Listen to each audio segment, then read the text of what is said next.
Hello everyone and welcome to Lush and Salty Aquariums. My name is Stefan and thank you for coming to my channel. Okay, I'm looking at, and how can you not, this beautiful albino Longfin Pleco. I got this at a swap a couple weeks ago. It's grown, I don't know, already a little bit since it's been in this tank. It's an angelic and also alien strange creature. It's so lovely, but a little bit, just a tiny bit creepy. Maybe science fiction is a better description for this creature. But man, oh man, is it a showstopper. Not a terribly expensive fish, not at all.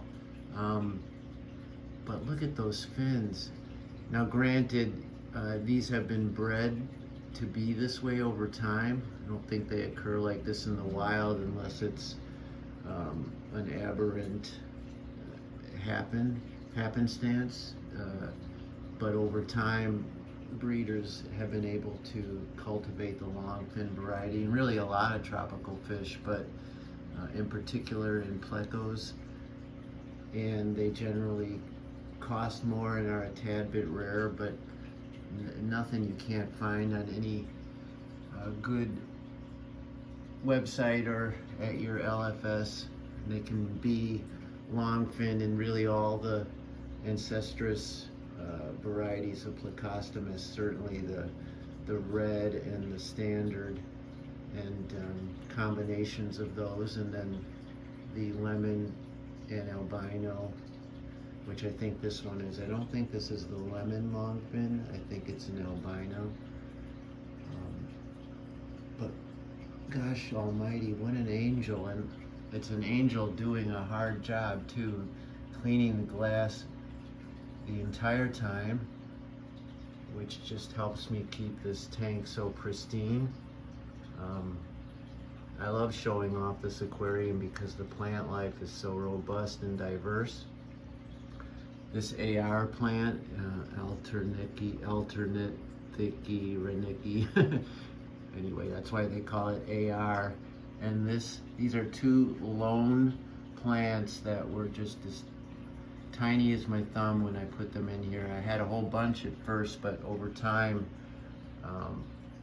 I culled and clipped and lost until I was down to 2 plants. But now these 2 plants are absolutely intense, and by all rights I should be cutting both of them down, but I don't know, they've gotten so much more robust and colorful by leaving them be. I'm just afraid that if I cut down and replant, I'll miss what I took out, and for a long time. But back to the Pleco, right? There's not a lot of bad you can say about these creatures. The ancestress or the bristlenose never get too terribly big. 4 to 6 inches is where they top out. So a 20-gallon tank or bigger is good to find the best. They are too big for anything smaller than that, in my opinion. I suppose you can get away with a 10-gallon depending, but not ideal. And I guess if there's a negative, I'm aware that they dig and can be vigorous, moving plants around and things like that, but I haven't had that experience with these fish yet, and I have a number of them in all my tanks. But this is the only longfin variety I have. I wish I had more. For whatever reason, I purchased plecos that were not longfin. I'm trying to get around to get,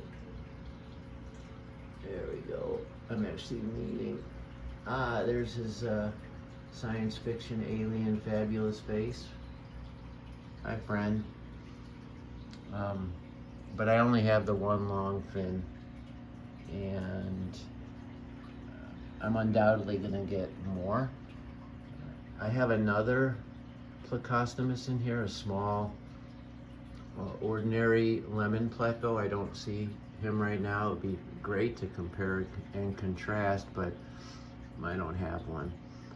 These creatures, other than doing their job and eating all sorts of algae off of glass and stems, can be fed and probably should be fed some algae pellets from time to time, especially if you don't have a lot of actual algae, which is a very high-class problem that I have right now. And one of the reasons I don't have algae in this tank, other than keeping up with my maintenance, is this incredible plant growth. All these plants compete and win against most algae, which is why heavily planted tanks, it's one of the reasons why they are so desirable from a practical perspective. Obviously they're beautiful, but sometimes people say, hey Stefan, I mean, are you a gardener or a fish keeper? And it's a fair question, because in some respects I am an aquatic gardener, as are all my fellow hobbyists who are into live plants. And like in reef keeping, where corals become more intensely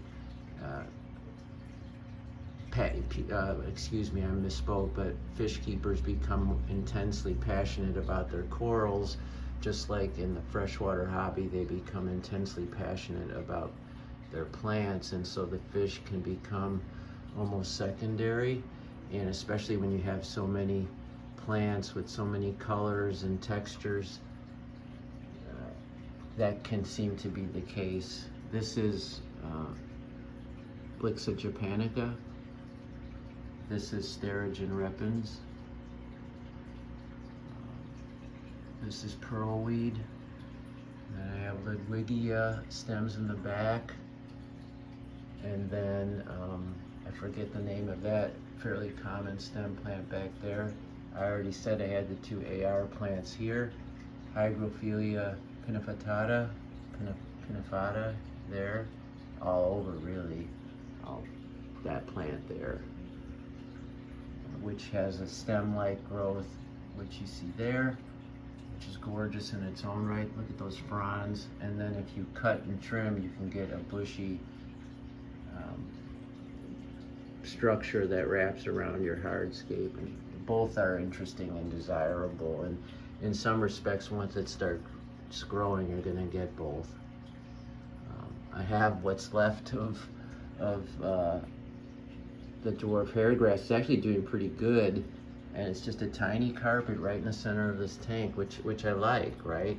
The Sterigen repens and the Blixa japonica are sort of framing it and also carpeting in their own way, and it forms a terrific foreground. And the two AR plants. Look at that color though. It's almost psychedelic. Hard to believe Mother Nature can deliver aquatic plants like that.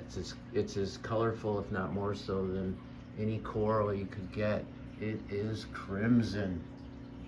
I bet you even on my iPhone you're getting that intense color. If not, just multiply whatever you're seeing. Oh yeah, and the fish, right?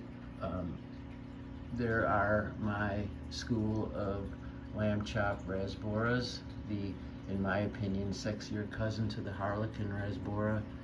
And always just beneath them, another school of the classic ember tetras. You can see a couple. Bear in mind my reflection, or rather, pardon me for it. But I just wanted to capture that intense beauty, alien beauty of the Plecostomus, who's now gone, and then sort of drift into some of those other talking points. I hope you enjoyed this video, and thank you again for your support. As always, keep your hands in the tank. Ciao for now.